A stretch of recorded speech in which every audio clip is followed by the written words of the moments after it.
I'm not going very far. It's too uncomfortable. I'm in a hurry. Sometimes I just forget. There's no such thing as a good excuse for not buckling up. You're not only putting yourself at risk of injury or death, it could also cost you lots of money. Cops are writing tickets, so why take the risk? Do the smart thing and start buckling up every trip, day or night. Click it or ticket. Paid for by NHTSA. Blog Talk Radio. Hey everybody, this is Marcus Tucker of the Pittsburgh Steelers. I just want to thank you guys for tuning in to Pro Sports Extra, and welcome back to PSC. Feel free to use the number 563-999-3674 to call into today's podcast.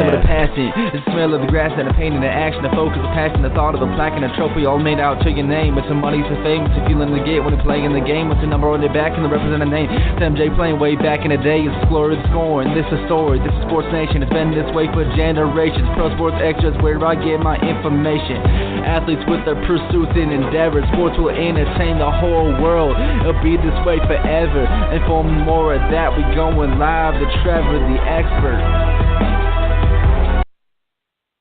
What's going on, guys? I hope you're having a great Wednesday night. Welcome to the second episode of my new podcast.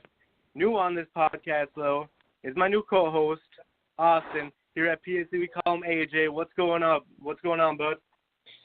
Nothing. What's going on, man? It's going good. You know, you've been with PSC for what now? How long? 3 months? 3, 4? Yeah, I'm pretty sure it's going on 4 now. Yeah, I'm having a blast on here. Is it? Can I swear on here? Or? Yeah, you can say whatever you want. Okay. It don't yeah. matter. No, it's been. I don't give a shit. Yeah.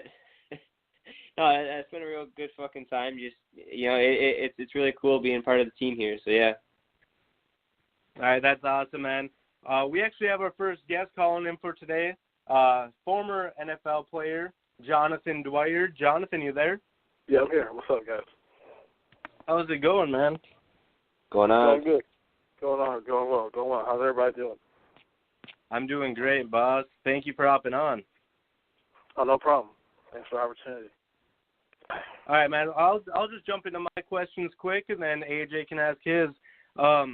Did you play any other sports in high school?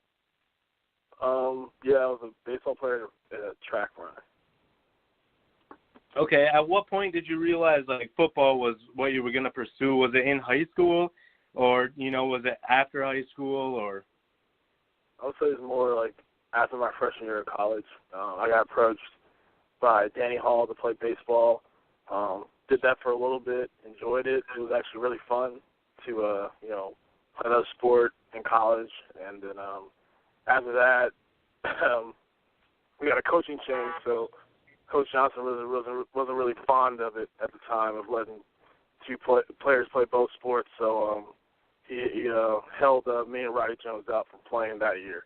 And then next year I was going to play, and then I declared for the draft. Makes sense. So why didn't you? I know you made a soft commitment to Florida. Why did you decide to end up staying with Georgia? I really just went to Tech because of the guys I went with. Florida was this, was a place that, I fell in love with Coach Meyer and his honesty and things like that. But I think Tech won me over just because of the guys I ended up going to school with. Okay. So going into the draft, where did you think you would be drafted? Well, I was supposed to be either a late first or second or third round pick. I basically dropped because of the offense I ran in college. Okay. Well, that ain't good. Yeah. But what style did you have to switch from? I switched from a triple option, so we ran old school triple option offense. But I didn't go to Tech. When I first got to Tech, we didn't run that. We ran a pro style offense underneath Shane Geely, and then we had a coaching change. Oh, okay. All right, that makes sense. But I know I listened to an interview where you said that actually ended up helping you in your NFL years. Yeah, it did. Because you have to react a little quicker. You're only 5 yards from the center. So compared to being in the NFL where you're 7 yards deep, so you see the play develop a little bit more. So now, being 5 yards up, you have to be really quick to react. As soon as you get the ball, you're at the line of scrimmage. So the linebackers are right there in the hole.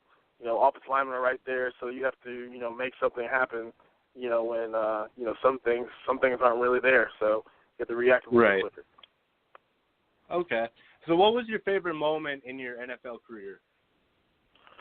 I would say probably, the opportunity to play the Super Bowl. That was pretty cool. But I would definitely say the most proud moment is definitely my first career start. The Sunday night game against Cincinnati. We were, I think we were definitely under 500. And that game that was my first career start in Sunday Night Football, primetime game, and ran for over 100 yards and, got player of the game and everything like that. So that was probably one of the highlights. Yeah, for sure, man. So if you could change 3 rules in the NFL, if you were a commissioner for a day, what 3 rules would you change? I don't know. There's so many now. I think probably trying to think of all the ones. Golly, that's a good one. That's a good question, actually. No one really asked me that before. Right. That's probably the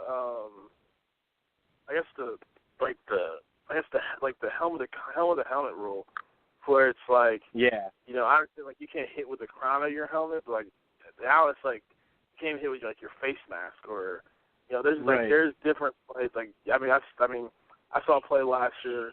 I was watching Pittsburgh play, like the touchdown that AB scored on the last play of the game, where the guy just really like put his head into the guy and hit AB in the head. Like those are kind of like plain, and like you understand those, but like there's like, and then I'd probably say the catch rule. I found glad they changed that rule for sure.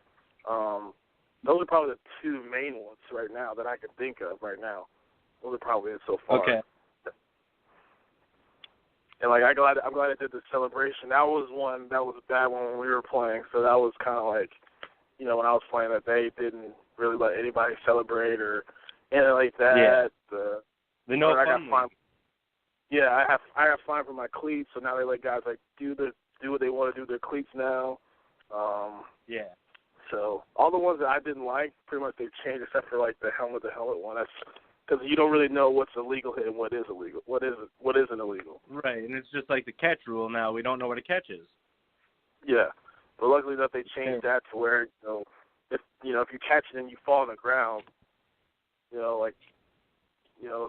the ground, that's because that ball off the ground causes a fumble. So yeah, I'm glad it changed. Yeah, that's what got Pittsburgh cheated out of the game against New England. Yeah, and I'm a Lions fan, man, so I got screwed with the Calvin Johnson rule. So yeah, man, my boy Calvin. That's right. That's why they call it. They call it the Calvin Johnson rule because of that situation. So you got screwed out of that one. AJ, go ahead and ask your questions if you got some, man. Hey, what's going on? So, yeah, I came up with a couple questions for you. So, where was your favorite stadium to play? College or NFL? NFL.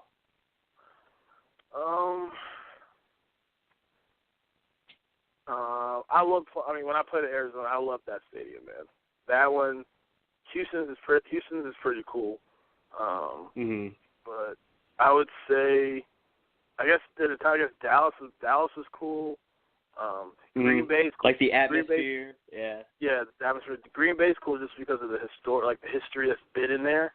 And then, I can't lie and say, I'm kind of biased, but nothing's like playing in Pittsburgh. Like the atmosphere there is unreal. Like the whole town shuts down. It's like no one's there. Either people are either outside the stadium or they're inside the stadium, or they're inside a bar watching the game. But there's no one in the city walking around. Literally, there's no one in the city walking around. Right. Yeah. And if you are, people are looking at you like you're crazy. Like, what the hell are you doing? Why aren't you watching the game? Another one was, who was the team that you always hated to play against? Or, like, if you saw them on the schedule, you'd think, fuck, man, I got to play him. I forgot. I would say there's one, like, it was like, I don't want to play that. I think there's more. We don't like Cincinnati. Like, I hated Cincinnati. It's because of like the fans. Like the Cincinnati fans are like the Baltimore rivalry is like a respect rivalry. Like we don't like each other, but it's out of respect. And it's like, but like we respect one another. It's like we like at the end of the day, like we respect one. Like Cincinnati, like the fans, like they think Cincinnati's better than what they actually really are. Like, you know, the fact that they've never won a playoff game. They've won maybe like one. I don't know if they have ever won any playoff games, and like they always constantly are saying like we're better than this, and they haven't done anything, and God knows when. It's probably like the Icky Shuffle or whatever that thing was called. So it's kind of, that's probably the one team, but everybody else is just like kind of like, you know, I think I was more excited to be able to go, whether it's go play there or just to, you know, play one of the other teams that I never got to play. Yeah, like that experience to go travel to these places and be able to play ball there, doing what you love. Yeah. Do you remember? I probably do, but you remember scoring your first career touchdown? Yeah, against Baltimore. Yeah, that was a fun one. Sunday night game, that was fun. Can you take us through that and what kind of like emotions you were feeling then? I would say, I mean, the fact that, you know, I was playing against some like legends. Like, I mean, Ed Reed couldn't catch me, so I outran Ed Reed. That was pretty cool. And then, you know, the fact that Charlie Batch was out there, his old self was out there blocking for me. So, and then, you know, just the whole dilemma, because when I scored, I pretended like I threw the ball in the crowd. Everybody thought I threw it. So, like, throughout the whole media, all week after that, I was like, did you keep the ball? That was your first career touchdown. Did you throw it in? I was like, no, I pretended like I threw it in there, and I kept it. And my mom kept asking me, all my friends were like, did you throw the ball? Blah, blah, blah. So, yeah. And of course, that's the main thing. Oh, go ahead. My bad. Yeah, and of course, we got the W when everybody didn't think we were going to win because we didn't have Ben playing with us that day. And then my last question for you is, how is life after ball? Like, you know, what have you been doing since then? Well, I'm a coach now. I'm coaching high school football here at, you know, in the Georgia area. Enjoying that, actually. You know, I guess the only thing I miss about playing ball is just the camaraderie with the guys and just playing on game day, really. You know, I still have some friends I still talk to. A lot of the guys are mainly guys from when I was in college. You know, my roommate, Morgan Burdett, he plays in Pittsburgh now, so he's talking to me a lot. You know, just trying to get acclimated with Pittsburgh and everything like that. And then, you know, some of the other guys I play with, you know, on different teams, you know, guys in Arizona, stuff like that. So I think probably the main thing is, you know, just the first year I would say it's very difficult because it's like you're so programmed of like, this is my schedule, this is my routine, like I have to do this and do this and do this, and then that's not, then your routine changes. So that's probably the thing, is just like not used to, you know, doing certain things over and over and over. Right, yeah, right. No, I got you. But hey, John, waking up. Go ahead, man. My bad. Oh, but I guess but waking up feeling like I got in a car accident every Monday, I'll pass on that. I feel I can wake up and not have that feeling anymore. So I'm cool. Yeah. What day was the worst? You know, I've read a lot of articles and stuff where they say players say like Wednesday is the worst, but you're saying Monday is the worst for you? It just depends. Like some day, like I mean, Monday's obviously the worst. The first game, the very first game, Monday is the worst. But as the season goes on, Wednesdays are bad. Wednesdays are very bad, and then you don't feel good again until Saturday, and then you may not even feel 100%. You might feel like 95, 90%, which is good enough for you to go play. Because the rest of it is just adrenaline when you start playing, and then you're right back, you know, getting another car accident basically. So that's probably the toughest part about it, is just the grinding part of it. It's just, you know, your body's constantly in collision, constantly, and then based on the positions whatever position you play, obviously you feel a little bit more than others. Yeah, for sure. Hey, Johnathan, man, thank you for hopping on here. Oh, thanks, man. Thanks for the opportunity. I appreciate you guys. Appreciate it. Do you have anywhere our followers can follow you on Instagram or anything if you want to throw it a little plug? You know, if you guys want to follow my Instagram name is _ _Dwyer, JDWYER, Dwyer Senior _. All right, perfect, boss. Thank you for hopping on. No problem. Awesome. That was Johnathan Dwyer, former NFL player. AJ, you still there? Yes, I am. All right, sweet. That was a great interview. We actually have our second guest calling in now, Cord Parks, who played in the NFL for a little bit and then spent some time in the CFL. Cord, you there, buddy? Yeah, I'm here. How you guys doing? I'm doing great, man. Thank you for hopping on. Oh, yeah. No problem. Thanks for having me. All right, so question is, what was the difference from the NFL and the CFL? Well, aside from the pay. Yeah, I'm sure that's the biggest. Yeah, so some of the major differences definitely would be field size. So it's 110 to score a touchdown. The end zones are 20 yards deep, so it makes the field 150 yards. It's 65 yards wide versus I think the NFL is 53 or 56. Some of the different rules are like, some of the games, you have a rules where the ball can be kicked out of the end zone. If the ball is if a knee is taken in the end zone, that's 1 point for the team that kicked. The ball can be taken from the 20-yard line after certain possessions, like after a field goal kick or anything like that. Just little different rules as far as that standpoint. Obviously, most guys know that the receivers can move forward, before the ball is snapped, along with the defense being a yard off the ball, and one extra player, so 12 players instead of 11. Okay. In high school, did you play any other sports? In high school, I mainly did track and football. I was on a pretty good track team here in Georgia at Stone Mountain High School, where we had some pretty good guys running. I ran on the 4x1 team here.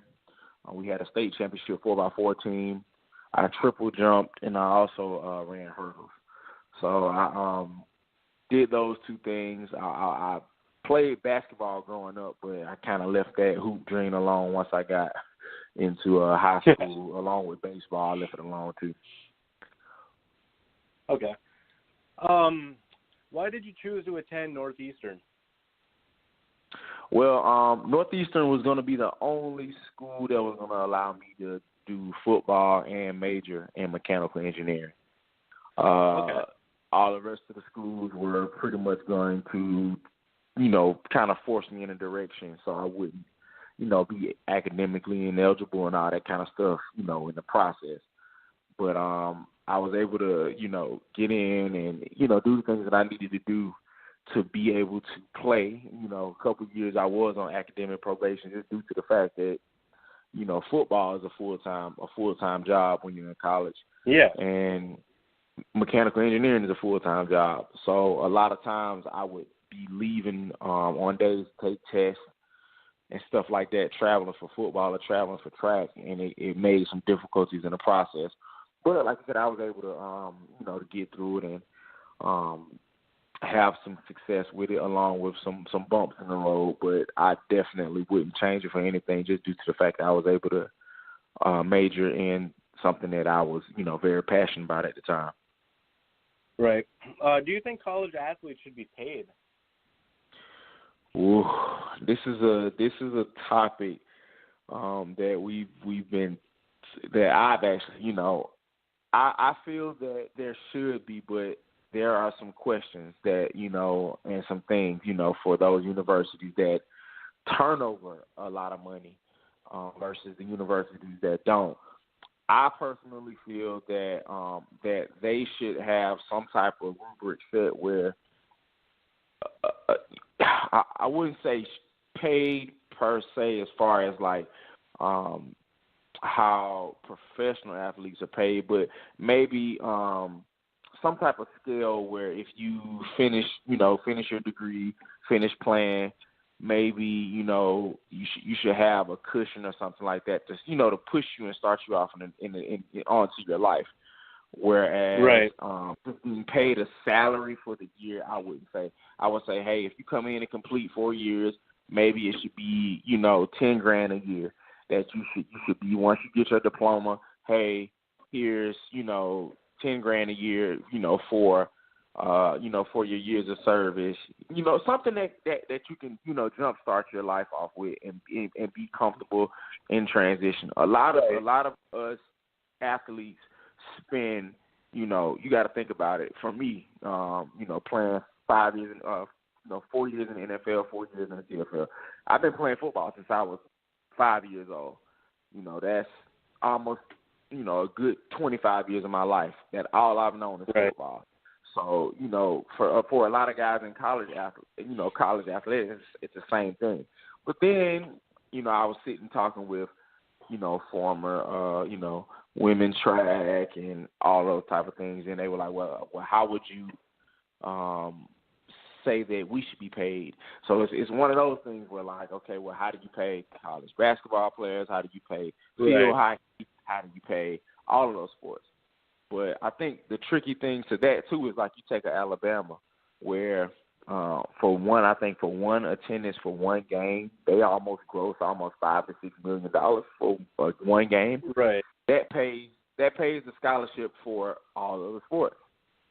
So it's like it's a lot of stuff that goes into it, but we do know as athletes that college sports is a big money thing, and it's a lot that goes into it, and there should be some type of compensation for it, especially off of the money they make off of the sports, the kids and all that stuff. And granted, you get an education and all those type of things, but there are guys that come from very, very tough situations economically, from all walks of life that end up not being able to finish school because they don't have the means to, their family can't even, pay for them to stay in school or, send them money for them, to do different things, like i.e. my situation. Both of my parents lost their job soon as I got, to school. I think a month into college, my mom lost her job. My father was sick. He lost his job. So for me, I had to pick up a job on campus along with playing football, along with being an engineer. Right. So it was a difficult process for me, but, it's just one of them things. Like, how would they do it? I don't know, man, but it should be done in some type of way. They should do something. Some type of way. Something, right. Man. I said a lot of guys, like you say, just something. I know guys that were very good athletes that had to leave, big time programs because they, parents lost jobs, they had kids early and all that kind of stuff, and they couldn't afford. They had to go and get jobs. They had to legit put down their dream to go and get a job because they didn't have the money to send back home to take care of certain things, to take care of the kids or their parents being, all that kind of stuff. Yeah. So it's difficult. Yeah. Coming out of college, did you think you'd be drafted? Out of college, no. Me and another teammate of mine, Brian Mandeville, he actually was like a very highly ranked tight end. We did a couple workouts my junior year, and he was actually like rated like the top 5 tight end coming out that year, and they found out he had a heart murmur, and it killed his like football dream. He found this out at Indianapolis for his for the combine, and his dreams were shattered. And I remember being told by a scout from the Rams. He was like, hey, if you're still around around time for the draft, I'm definitely gonna get the team to take a shot at you. And probably about 15 minutes after the draft, man, I got a call from them saying, hey, we're going to bring you in as an undrafted free agent. I had no expectations of being drafted. I had kind of said, I think that, I'm going to go ahead and transition out of football and start working, at a job. And got that call, like I said, probably about 10 minutes right after the draft finished. And that's where it all started for me. Like I said, coming from a small school, I really didn't have any, major expectations.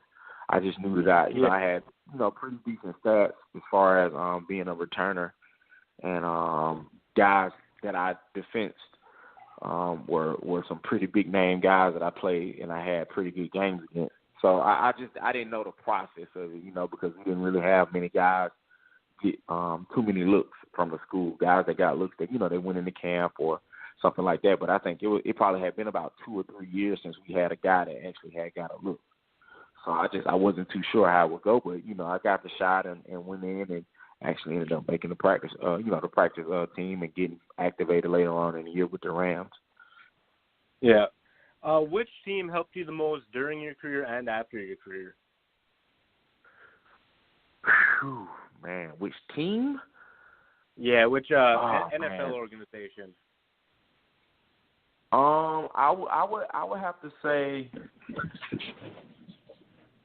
to say probably the Vikings.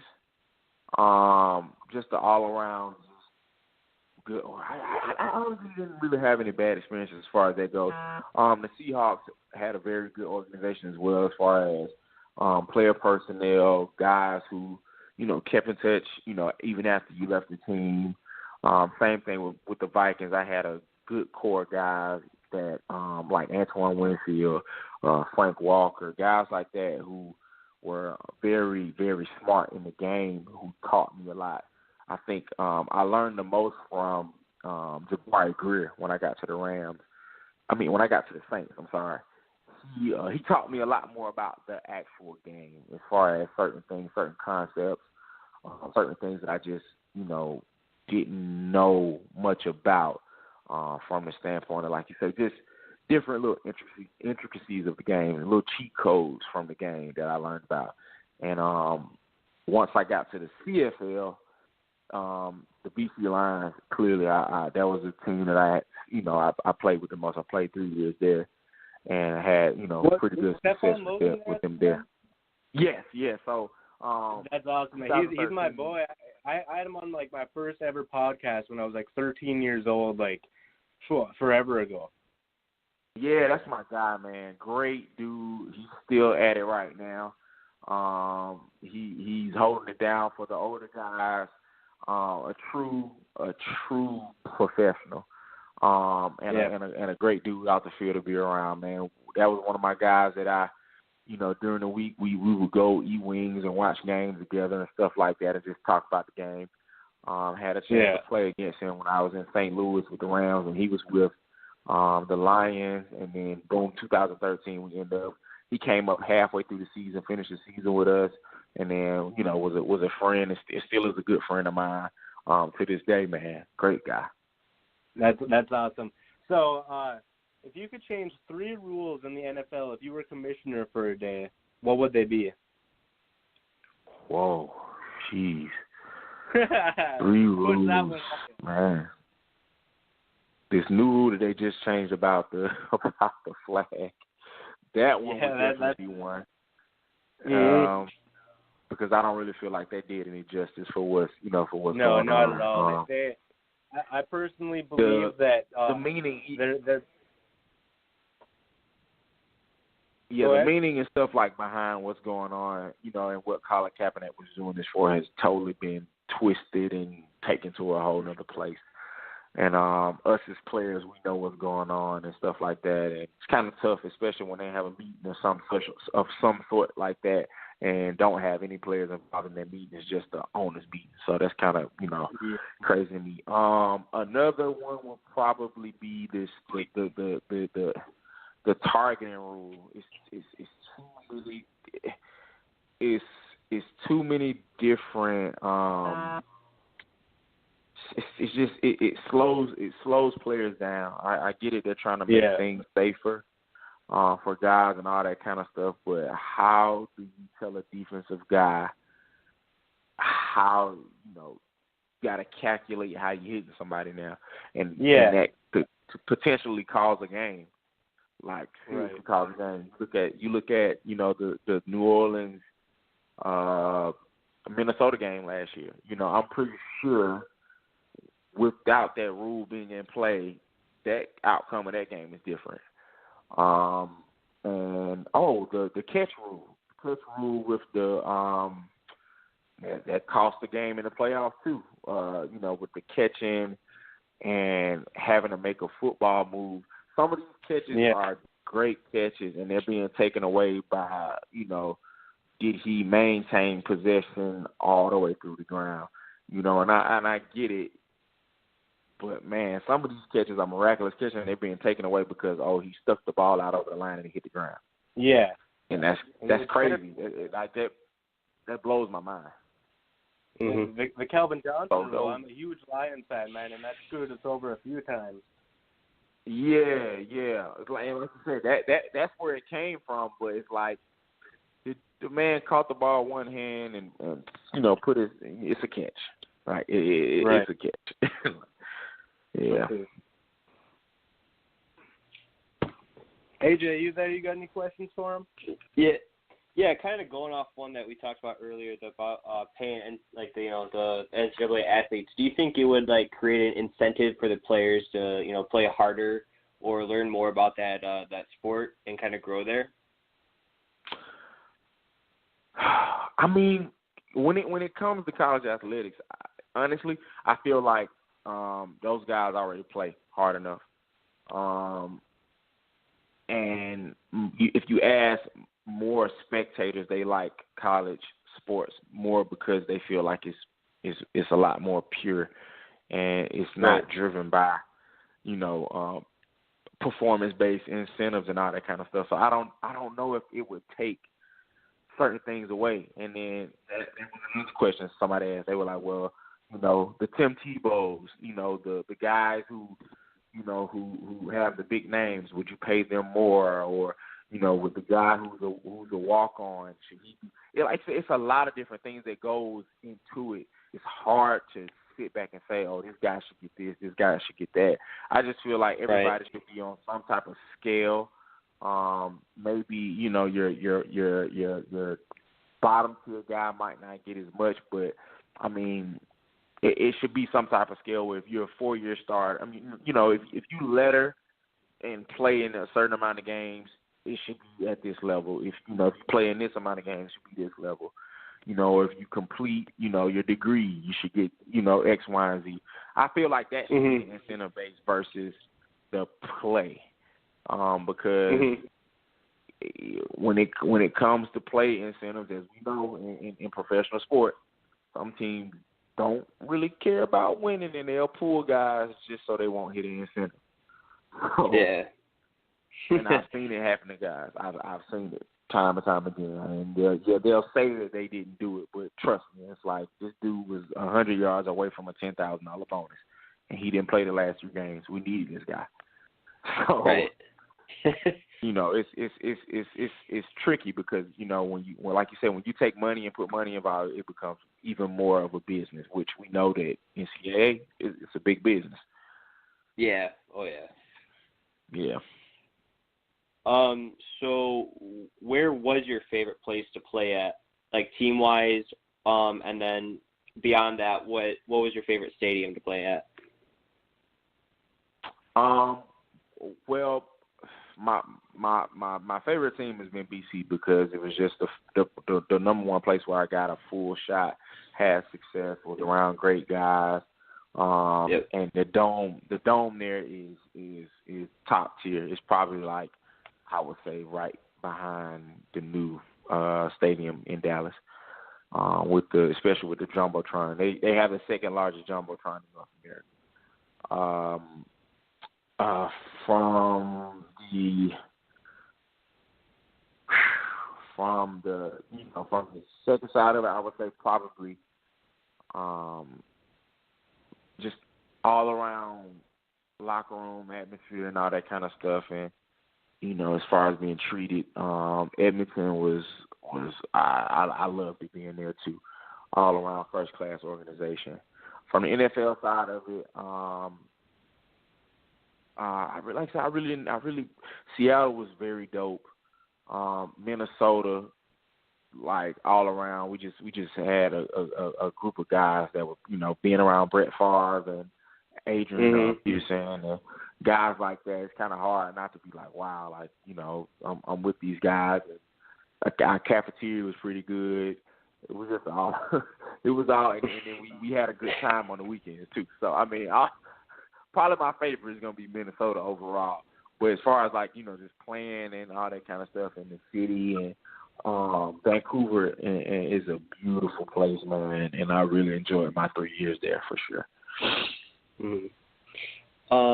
And one of my final questions is about like were the fans crazier in the CFL? You noticed kind of more than the NFL? Because like I know like I'm a big hockey guy, and it's funny when you see Canadian hockey games, the fans just go crazy. They're nuts. They're yelling every second of the game. Is that kind of like the same thing in the CFL versus the NFL, or?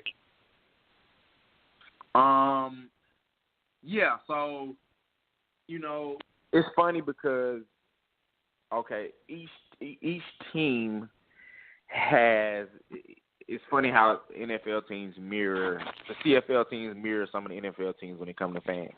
So, like for instance, the Saskatchewan Roughriders, I would closely say that they would be the Green Bay Packers of the CFL, meaning their fans travel, their fans live everywhere. Like you will see a guy in Vegas with a Saskatchewan Roughriders jersey on, and they travel to every single game. Same way, you'll see a Green Bay Packers jersey just about anywhere. And if they come into town, you're going to see cheeseheads. And if they're coming to town, Saskatchewan's going to see watermelon heads. So it mimics to that. The thing that I can say that is a little bit different from than I would say from the NFL to CFL is like the Grey Cup. The Grey Cup is like a one big party. So you're not going to just see two teams. Like Super Bowl, you pretty much going to see two teams, fans there. Along with just guys people who are there. When you go to the Grey Cup, you're going to see every team represented there, every jersey, everything, and it's just one big football party. That's the best way I can explain it, and it's going to be cold. Hands down, it's going to be cold. Like some of the coldest games I ever played in, hands down, come in Canada, and it's just going to be like I say, one big party, one big football party, and they just want to party and have a good time. Yell, scream. It's very, very similar to hockey. Their first love up there is hockey, so you can't really compare it to that. You can't really compare to that, but it's close. It's close enough. But if you ever get a chance to go to a Saskatchewan Roughriders game, whether that team was 0-8, 0-9, 0-10, or undefeated, their fans they're sold out, yelling, screaming, heckling, doing everything. But the one thing I can say is that the fans up north they're gonna help you, they're gonna mess with you, but they love the guys who play, and at the end of the day, it's a great big family atmosphere, and it's a lot more intimate for the fans up there, and I guess it's because it's only 9 teams. But there's so many more things. The fans are a lot closer to you. There are a lot more interactions, and I guess because it's a smaller league, you see players out all the time. You're able to bump into guys. Some of the guys actually end up, renting homes and stuff like that from fans, or end up staying in fans' basements, basement suites, and all that kind of stuff. So it's a lot more intimate than it is here. And it's probably because you make less money. But it's just it's a lot more, you like to say, intimate in the aspect of your fan to player interaction versus the NFL. The NFL, is kind of, roped off from afar, so to speak. Yeah. Right. The fans up there are gonna know, the biggest name guy all the way to, the guy who just got signed, who's going to be on a practice roster. Right, and they're going to here NFL, you'll be lucky if a person knows that you play if you're on the practice roster. Right. Yeah. All right, bro. That's all the questions we got for you, man. Thank you for hopping on. No, I appreciate it, man. I appreciate you guys having me. Hey, do you got like a social media plug where everybody can follow you at on Twitter or anything? Oh, yeah. You can follow me on Twitter at Cord Parks 26 and on Instagram at CPTWO number 9. That's where they can come on, talk to me. I train and work with youth athletes right now. I have a few professional guys that I've been training and working with at the DB position, along with guys who are coming out of high school, going into different schools. Got guys going to got a guy going to Stanford, Kendall Williamson. Be on the lookout for him. He's gonna do some big things at Stanford playing cornerback. His brother is at Minnesota, Chris Williamson. Been working with him. Been working with both of those guys for a couple years now. Also, Johnathan Mincy, who just signed with the Bears from the CFL. I've been working with him. That's like my little brother. Along with a slew of other guys that I've been working with that I've, turned my passion over to as far as training and giving some of these guys information about the game and all that kind of stuff. Yeah, for sure, man. That's awesome. Thanks for hopping on. All right, thanks. Thanks a lot. Yeah, thank you, man. Thank you. All right. Ford Parks, former NFL player, former CFL player, thank you for hopping on. AJ, we only got a couple minutes left. No, we just had a big game happen in the NHL. Can you talk about that real quick? Yeah, Game 7, Eastern Conference Final, Tampa Bay versus the Caps. And Caps pulled away with it. From what I was able to see of it, Ovechkin got the first goal started, fired everything up. Being the away team, it kind of hushes the crowd for a little bit. And they just kept piling it on after that. Tampa couldn't get it going in front of their home crowd. Caps pull away, so we'll see a Stanley Cup final of Vegas Golden Knights and Washington Capitals. First time I know that Caps have been there that I can think of. Hopefully I'm right. Otherwise, I'll get some shit for that. And obviously the Golden Knights' first year in the league. It's going to be huge playoff final.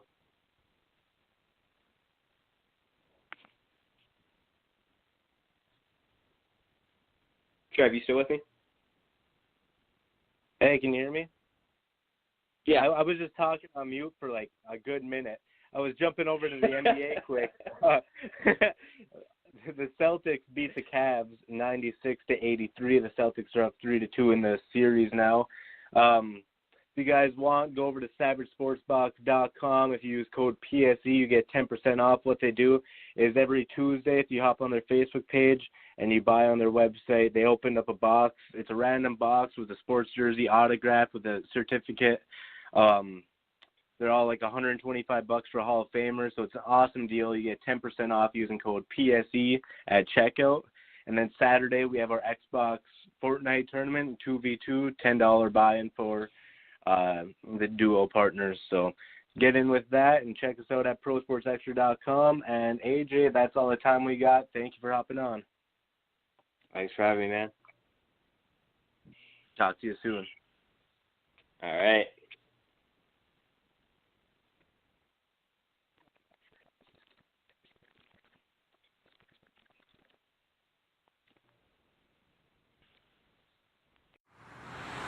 I'm not going very far. It's too uncomfortable. I'm in a hurry. Sometimes I just forget. There's no such thing as a good excuse for not buckling up. You're not only putting yourself at risk of injury or death, it could also cost you lots of money. Cops are writing tickets, so why take the risk? Do the smart thing and start buckling up every trip, day or night. Click it or ticket. Paid for by NHTSA.